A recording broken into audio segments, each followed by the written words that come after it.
రాష్ట్రంలో కాంగ్రెస్ ప్రభుత్వం అధికారంలోకి వచ్చిన తర్వాత పేదలకు ఒక్కటంటే ఒక కొత్తిల్లు కట్టినట్టు నిరూపించినా తాను రాజకీయ సన్యాసం తీసుకుంటానని బీఆర్ఎస్ కార్యనిర్వాహక అధ్యక్షుడు కేటీఆర్ ధ్వజమెత్తారు. మూసీ ప్రాజెక్టు బాధితులకు అండగా నిలిచేందుకు మాజీ మంత్రులు వేముల ప్రశాంత్ రెడ్డి, సవితా ఇంద్రారెడ్డి ఇతర నేతలతో కలిసి ఆయన మూసీ దండయాత్ర నిర్వహించారు. రాష్ట్రంలో ప్రస్తుతం నడుస్తోంది ప్రజాపాలన కాదని ఇది పక్కగా బుల్డోజర్ పాలన అని ఆయన ఎద్దేవా చేశారు. మూసీ ప్రక్షాళన పేరుతో వేల కుటుంబాలను రోడ్డున పడేస్తున్న తీరుపై కేటీఆర్ మండిపడ్డారు. అభివృద్ధికి మేము వ్యతిరేకం కాదు, కానీ రేవంత్ రెడ్డి గారు చేయాల్సింది పేదల ఇల్లు కూల్చడం కాదు, ఇందిరమ్మ ఇల్లు కట్టివ్వడమని ఆయన హితవు పలికారు. అనుమతులు ఉన్న ఇళ్లను కనీసం డిపిఆర్ కూడా చూపించకుండా ఏ ప్రాతిపదికన కూలగొడతారని అధికారులను నిలదీశారు. ఒక్క పేదవాడి ఇల్లును ముట్టుకున్నా తాము స్వయంగా వచ్చి బుల్డోజర్లకు అడ్డుపడతామని హెచ్చరించారు. ముఖ్యమంత్రికి 2-3 ఇళ్లు ఉండొచ్చు, కానీ నిరుపేదలకు ఉన్న ఒక్క గూడును పడగొట్టడం దారుణమని ఆవేదన వ్యక్తం చేశారు. తమ ప్రభుత్వ హయాంలో జరిగిన అభివృద్ధిని కేటీఆర్ సందర్భంగా గుర్తు చేశారు. గత బీఆర్ఎస్ ప్రభుత్వం 3,866 కోట్లతో ఎస్టీపీలు నిర్మించడమే కాకుండా ఒక్క ఇల్లు కూడా పడగొట్టకుండా ఉప్పల్ ప్రాంతంలో 5 కిలోమీటర్ల మేర మూసి సుందరీకరణ చేసినట్లు వివరించారు. కేవలం 16,000 కోట్లతో పూర్తయ్యే పనికి 1,50,000 కోట్లు ఎందుకు కేటాయిస్తున్నారని, ఈ నిధులు కమిషన్ల కోసమేనని ఆరోపించారు. కమిషన్లకు ఎగబడి ప్రభుత్వం తన విలువను పోగొట్టుకుంటోందని విమర్శించారు. కాంగ్రెస్ పార్టీ అంటేనే మోసమని ప్రజలకు అర్థమైంది కాబట్టే అసెంబ్లీ ఎన్నికల్లో హైదరాబాద్ ప్రజలు ఆ పార్టీకి ఒక్క సీటు కూడా ఇవ్వలేదని ఆయన గుర్తు చేశారు.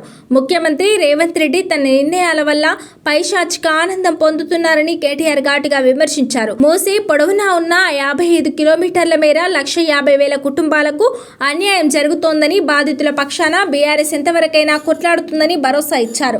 నగరంలో కొత్తగా ఒక్క రోడ్డు కూడా వేయలేదని, ఒక్క ఫ్లైఓవర్ కట్టలేదని, కేవలం ఉన్న వాటిని కూల్చడమే ధ్యేయంగా ఈ ప్రభుత్వం పనిచేస్తోందని దుయ్యబట్టారు. వాస్తవానికి ఇవాళ మీ అందరికి ఒకటి తెలవాల, మూసీ సుందరీకరణ పేరిట ఇవాళ రేవంత్ రెడ్డి గారి ఆలోచన ఒకటి. ఆనాడు కేసీఆర్ గారి ప్రభుత్వం ఉన్నప్పుడు నిజానికి మేము అన్ని పనులు మొత్తం తయారు చేసి ఈయన చేతిలో వడ్డిచ్చిన విస్తర్ లాంటి రాష్ట్రాన్ని ఈయన చేతిలో పెట్టిపోయాం. అదంతా చూడండి, కట్టిన ఇల్లు పెట్టిన పొయ్యి అన్నట్టు, కట్టిన ఇల్లు పెట్టిన పొయ్యి మంచిగా ఈయన చేతికి అప్పచెప్పినాం. 3,866 కోట్ల రూపాయలతో 32 సివరేజ్ ట్రీట్మెంట్ ప్లాంట్స్ ని ఏర్పాటు చేసింది టీఆర్ఎస్ ప్రభుత్వం. మూసీలోకి శుద్ధమైన నీరు రావాలని జిహెచ్ఎంసీ పరిధిలో 100% సివరేజ్ ట్రీట్మెంట్ కోసం 2021 లోనే 4,000 crores ఆల్మోస్ట్ మంజూరు చేసి మేము దిగిపోయే నాటికే 80% పూర్తి చేసిపోయాం. వాళ్ళ రేవంత్ రెడ్డి గారు చేయాల్సింది ఆ 20% మిగతా పని పూర్తి చేసి రిబ్బన్లు కట్ చేయాలా. మిగతా వాటికి ఎట్లాగో కట్ చేస్తున్నాడు కదా రిబ్బన్లు, అట్లాగే వీటికి కూడా కట్ చేయాలి.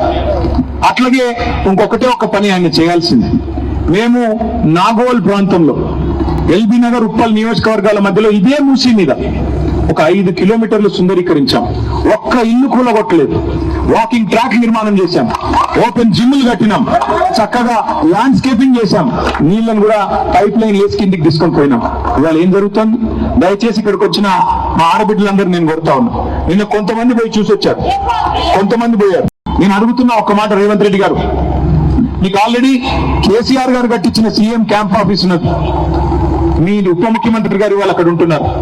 మీరేమో 2వ ఇల్లు కడుతున్నారు. ఇవాళ ముఖ్యమంత్రి క్యాంప్ ఆఫీస్ పేరిట 200 కోట్ల రూపాయలతో మర్రి చెన్నారెడ్డి ఇన్స్టిట్యూట్ లో జూబ్లీ హిల్స్ మధ్యలో ఇవాళ ముఖ్యమంత్రి గారు విలాసవంతమైన 2 ఎకరాల ఇల్లు కడుతున్నాడు. ఆ ఇంటి కాంపౌండ్ వాల్ నిర్మాణానికి, ఆ ఇల్లు కాంపౌండ్ వాల్ నిర్మాణానికి మొన్ననే 9 కోట్ల రూపాయలతో టెండర్ పిలిచాడు. కాంపౌండ్ వాల్ కే 9 కోట్లు అంటే ఇంటికి 200 కోట్లు అవుతుందా కాదా? కాంపౌండ్ వాల్ కు 9 కోట్లు అంటే ఈయన కట్టుకునే కోటకి చుట్టూ కంచెలు కడుతున్నాడు.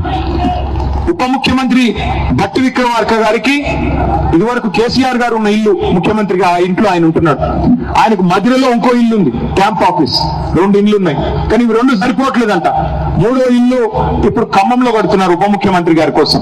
అంటే ముఖ్యమంత్రికి 2 ఇల్లు ఉండాలా, ఉప ముఖ్యమంత్రికి 3 ఇల్లు ఉండాలా, కానీ పేదవాడికి ఒక్కటి కూడా ఉండకూడదా? పేదవాడికి ఉండే 200 గజాల ఇల్లు కూడా నీకు కంటగింపుగా మారిందా? ఇదేనా నీతి?